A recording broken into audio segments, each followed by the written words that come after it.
Welcome Genshin F2Ps and Swipies to the November Spiral Abyss iteration. And the Spiral Abyss is truly a player's nightmare. On paper, the Abyss is actually not that difficult. However, the formatting of the multiple waves of enemies really hampers speedy clear times. My name is Josh, and let's get you up to speed with the newest Genshin 4.2 Spiral Abyss. Now, if you want to skip to floor 12, there will be a timestamp for that, as well as a panel of suggested teams, including F2P friendly squads, for you to bring. But just before we jump onto that floor, let's talk about floor 11. Personally, there aren't too many big issues these chambers bring up. The only problem that arises for average players is defending the tower.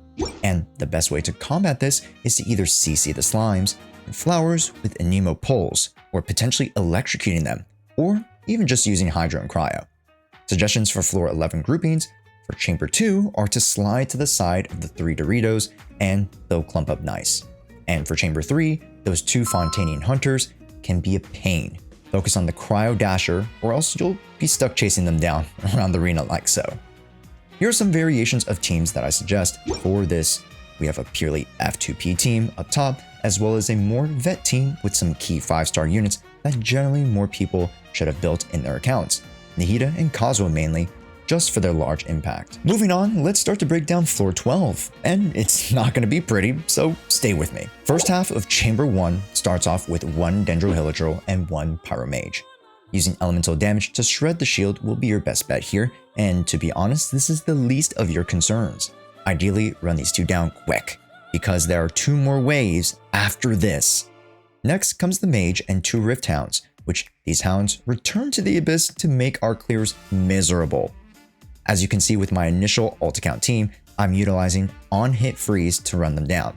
And on the main whale account, Neuvillette is the truth, and will literally just hydro cannon them back to the depths of the Fontanian Sea. The third wave is a Pyro Lector and 2 of the big balls, called the Breacher Primuses. They are relatively harmless unless you stand right next to them and AFK, so just mainly focus on keeping them grouped around the Pyro Lector and wail away at the Pyro Shield, while passively just hitting the 2 with AoEs. The first half, much like the last 4.1 Spiral Abyss, was created with multiple waves and annoying enemies in mind. So try to bring comps like Mono Hydro, Bloom, Hyper Bloom, Freeze, etc. And with personnel that are able to consistently push out damage. Because if not, you're going to be stuck with 10 to 20 second rotations at some point where all you can do is stare while getting back your energy. Second half of chamber 1 is much more manageable, as it is just the semi-intransient matrix. Simon functions no different than when he was introduced back in Sumeru, and his teleportation mechanic while going stealth works the same, and so Electro units will be highly sought after, as labeled in the initial panel of suggested teams. Onto chamber 2, and the first half is actually quite simple. Just a few mob mechs for you to CC and AoE down, yet there are 3 waves again of these. And you'll be seeing pretty much every type of Fontanian mech within this half alone. Ridiculous, but not unwinnable, as you'll just have to wail away at their tanky HP. I will caution you about the Electro Hydro units that show up in wave 2, as if you're not paying attention, they can create a nasty reaction to run you of your health, as well as the spinning top of wave 3. Chamber 2 second half has the Dendro Chicken, another classic Sumeru boss, in which their mechanic has not changed either. Utilizing Pyro with Vaporize or Burn Burgeons to Electrocharge Taser or even Hyper Bloom or Quick Bloom comps will make quick roasting of this chicken just in time for Thanksgiving. And don't forget the gravy. Chamber 3 first half is almost a run back of the first chamber with another set of Pyro Lectors, but in this case they appear in the second wave. The first wave you'll have the Pyro and Electro Kairagi with 2 Pyro Fatui Gunners.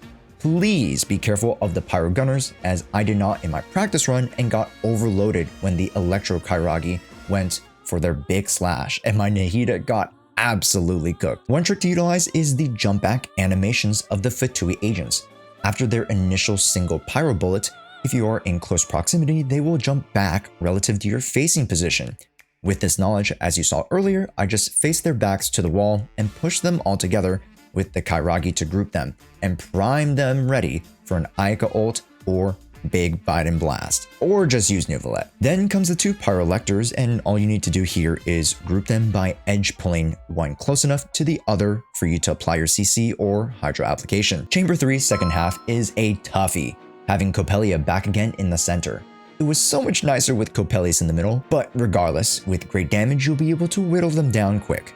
If you are stuck having to prolong the battle because your units aren't up to snuff, just be wary of the outside cryo attacks that will not only damage you but slow you way down and eat away at your stamina. And with that, make sure to reference the initial panel of comps, both F2P as well as other solid options for vets and Genshin whales alike. If you did get something out of this guide, make sure to like and subscribe if you haven't already, and click on our next video to check out what shenanigans we have going on. Until the next video, my name is Joshua, we'll see you later, and thanks for watching.